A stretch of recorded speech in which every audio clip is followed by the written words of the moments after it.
Welcome back to Smart Spiritual Solutions.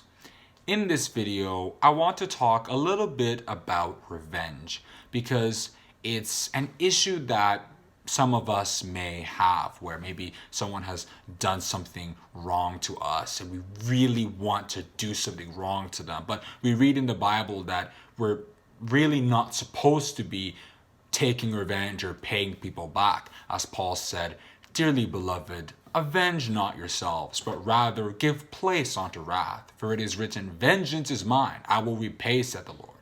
But we still have those emotions, right? So how can we perhaps overcome them so that we don't feel that way and be tempted to do what God doesn't want? The way David was tempted to just get rid of Nabal and everything was there. And for Samuel chapter 25, because of what Nabal did to him and stuff like that. To be able to overcome this kind of problem, we have to think about our relationship with God. Because when we think about that, and you'll see why in a moment, it'll make us to think about people's offenses against us slightly differently.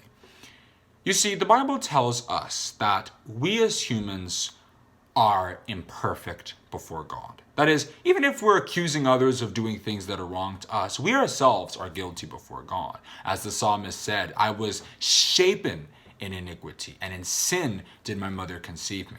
This is because of what happened in the Garden of Eden in Genesis chapter 3, verses 1 to 6, where our ancestors, Adam and Eve, offended God by disobeying his commandment. God had done so many good things for them, creating them, putting them in the land, but then what they could do to pay him back was to disobey him by following his enemy, Satan the devil, and as a result, we were sentenced to death. And because we came from them, as Paul said, death passed upon all men because all have sinned. So as a result of this, we ourselves are actually at fault.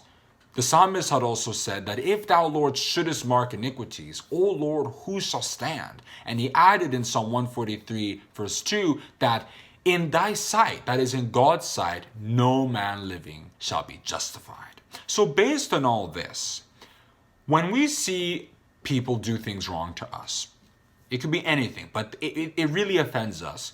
The best way to overcome this kind of problem or emotions is to remember that we ourselves are at fault before God. Because if you remember the parable of the unforgiving servant, it was precisely that. The servant who was forgiven of 10,000 talents didn't remember that, so he was now strangling a servant who owed him 1,000,000 times less than that. It's like, you must pay me what you owe, right? So I think that can help us because it'll humble us and make us to rather show love to our neighbor because God has shown love to us.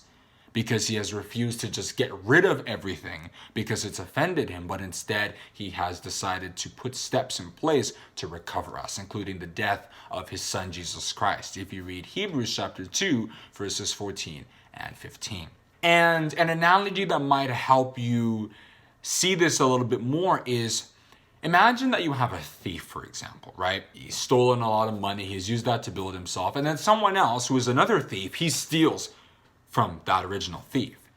Does that original thief have the moral justification to come after the other thief for stealing his money? No, because that person got his money unjustly. So if someone else now steals his money, he really has no right to go after that person. So that's one way of visualizing our own dealings with other people. So if people offend us, we should see it like, well, I myself am guilty before God. So then we begin to show love and compassion. And this isn't just about love to other people. We ourselves will feel happier because when we are holding grudges against other people, it decreases our own quality of life. When we feel sad and depressed, right? Another person's life is now controlling our own because of the grudges we're keeping. So by getting rid of those grudges, we're not only showing love to our neighbor, but we're improving the quality of our own lives because we'll be happier and we'll be free from the bondage that those grudges placed on us. And we can take our example from people like Jesus. He wasn't guilty of anything, but yet he suffered. And as Peter said, he was reviled and he did not do it in return. He suffered and he threatened not, but he committed himself to him that judgeth righteously. We should do the same. We should trust God to be able to take care of what other people do to us, because he has the moral justification to come after what people have done, because he's just, as Moses said in Deuteronomy chapter 32, verse 4. And that is why King Solomon said, "Say not thou, I will recompense evil, but wait on the Lord, and he shall save thee." And I'll round off with what Paul the Apostle had told us in 1 Thessalonians chapter 5, verse 15, where he said, "See that none render evil for evil unto any man, but ever follow that which is good, both among yourselves and to all men." So, if you enjoyed this video and learned something new today, then I'd greatly appreciate if you click the like button and also the subscribe button. And if you want to be notified when I come back with another video just like this, then you can click the notification bell. Have a good day, and God bless you.